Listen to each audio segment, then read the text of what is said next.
Uh, we fed hate to this group of kids. Uh, this group don't know love.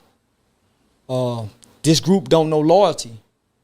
And you can't develop those concepts in such a time of turmoil. The older you get, you realize that there's not many people in life that are going to be for you. Most people don't even plan to be in your life for a lifetime. It's just until their supply runs out. A lot of individuals are really just looking to see what they can get, not necessarily what they can provide and contribute to your life. And this is why the betrayal feels so unjust.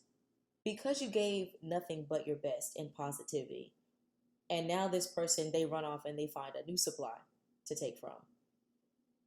This feeling of unjust can lead many of us to retaliate violently. And many of us do. It's almost like you've been robbed and they got away with it without having any consequences. Even when you freely gave, you were still robbed. A lot of times when it's all said and done, you continue to find out other things that led up to this grand finale. And it increases that pain and that anger that was already deeply rooted and boiling over. You realize it wasn't just one act of betrayal, but it was a multiplicit ways of betrayals, things that led up to this grand finale. The recall of sequenced events always shows the setup from the very beginning. And it's always the fact that you accepted this person with open arms. And it can literally change your life. It can literally change your brain chemistry. It can change your daily processes when people betray you. And what's so ironic about this is that it's always the same people that you stood in the gap for. It's the same people that you would go to war for that cause these intense, intimate betrayals. It's never going to be a stranger.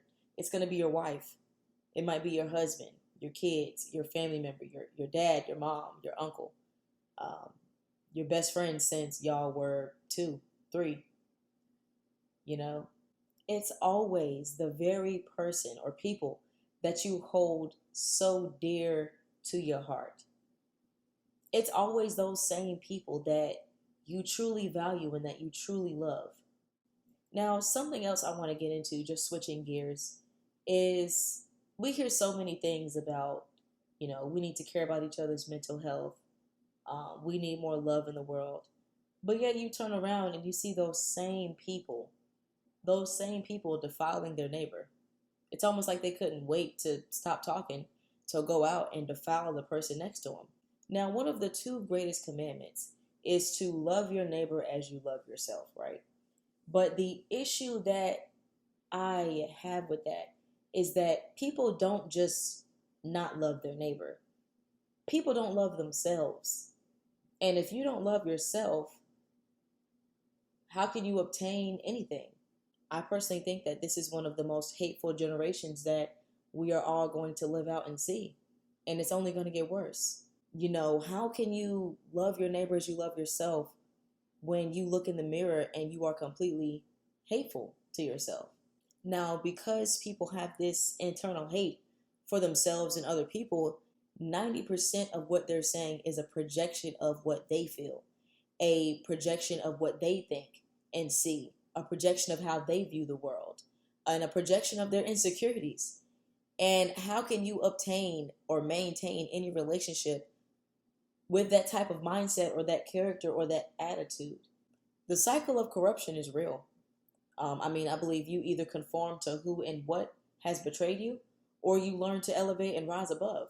There's only 2 options that you have when it comes to betrayal. And most of us choose to retaliate. Sadly, but most of us choose to retaliate. I'll never forget when I experienced betrayal from someone that I deeply loved. And when I would play back the sequence of events in my mind, when I physically laid my eyes on them, they looked so different. I mean, it was just, I couldn't put it together. It was almost like it was night and day. They were 2 opposite people. It's like I had this monster, this demon here. And then when you look at them, it's just like, wow, that's what's on the inside of you that whole time. Betrayal has no specific look. It has no formula. The only true power that betrayal really has is to Expose your true character and morals. Do you actually stand by what you say? It can be hard. When it comes to betrayal, there's no getting around it. There's no fast way to go. There's no place you can technically run. Um, you have to stand there and go through it. You have to walk through the fire and the flames. As much as we all wish there is no shortcut. There's no fast way to healing. Not in the natural anyway. But for most of us that believe that, there's no fast way to get healing. You just have to walk through it. You have to allow yourself to feel these emotions. And you have to let it either elevate you or make you go the other way that you never intended to go. So here are some things to remember on the journey of recovery. Once you have assessed your situation and you understand that there's nothing that you could have done or said that would make that person not want to betray you. Usually these people are already very, very sick in the head. Number one, never look back. You never look back because what does not serve you has no place in your life or in your mind. You don't look back to check up on how they're doing. You don't look back to get closure. You don't look back because if that person had any true value or respect from you, they would have heard you the first time when you made your concerns or demands or express your feelings. Everything starts with a choice, and you were used for personal gain. This person knows exactly what they're doing. You don't need to look back and get clarity for, oh, did you really mean that? People will show you exactly what they mean. When someone values you or respects you, they will hear you the first time and immediately make attempts to change their behavior simply because it just hurts you. And they care about you. They respect you. Number two, now wisdom is the principal thing. Therefore, get wisdom, and in all you're getting, get understanding. Obtain wisdom so that you can identify who is approaching you out of generosity or personal gain, personal gratification, either one. You have to learn to read through the lines of what people are saying to you. You have to be aware of a wolf in sheep's clothing. Not everybody that waves at you with a smile means you well. And this is where the counsel of family and good friends come into play. The people that truly love you and have your best interests at heart are going to see things way clearer that have not been yet made clear to you. Well, Miranda, what if I don't have friends? What if I don't have family? How am I to judge? You watch what they sow. You watch what they reap. And you judge them by their fruits. There will be a gray area somewhere that will show you who they really are. In this process of vetting out this person, you be mindful of the time you're spending. Be mindful of the things that you are giving without even being all the way in yet. If you just listen to people speak, they will tell you all you need to know. It's like in this stage, you kind of want to fall back a little bit and let them come to you. Let them reveal their true character and who they are. Because the more you watch, I bet you that you will begin to identify different characteristic traits. You'll be able to identify the signs. You'll be able to smell them coming almost if you just sit back and watch. Number three, acceptance.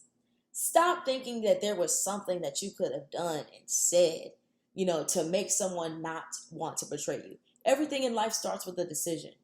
You can't make nobody do nothing. You can't make nobody love you. You can't make anyone change. You just can't do anything about what other people choose to do. And as bad as we always want to put our hands on that person, you can't. You have to accept what happened for what it was. And you also have to take accountability for something that you never intended on taking. And this is the hardest thing about life. Accepting things for what they are instead of trying to conform things into what you want. It'll never happen. People are always going to treat you based on how they see you. They will treat you based on how much they respect you. They will treat you based on how they feel about you. They will treat you based on who they think you are. The betrayer always has to exalt himself above you. They always have to exalt themselves. They have to put you down first and make you small just so that they can feel big and powerful and dominant and competent. It's the ultimate win in their eyes because they had to shrink you. in order for themselves to feel strong, big, mighty. Now, in closing thoughts, the reason I say that you have to take accountability that you never intended on taking is because we allowed this person in our lives. And only we control the revolving door of who comes in and who goes out. And don't be weary, my brothers and sisters, when you are faced with this type of adversity. Instead, I feel you should take this moment and embrace it, because we always have to go back to the principal thing, which is wisdom. And that's what we should be getting. And in all our getting, make sure you get understanding.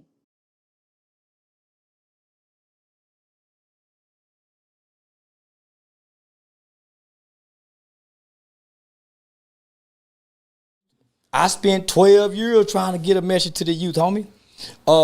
This youth generation will not, cannot, and does not have a message. Their ears are closed to anything that they don't idolize. They don't listen to their parents. They don't listen to the teachers. They don't listen to the coaches. They only listen to what they idol, and that's a rapper.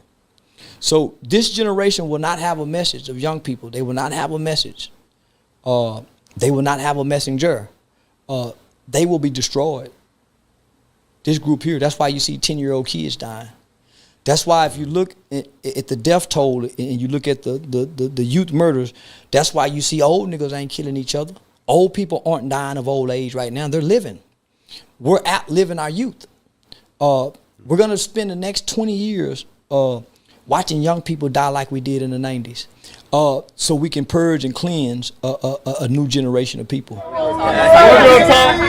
Subscribe to Morville Talk. Morville Talk. Subscribe to Morville Talk, man. You know what I mean? It's the best channel out right now. Big time. Subscribe. Big time. Swear to God. I see you fucking big time. It is, bro. This is huge. It's the best channel out. Huge. I swear to God.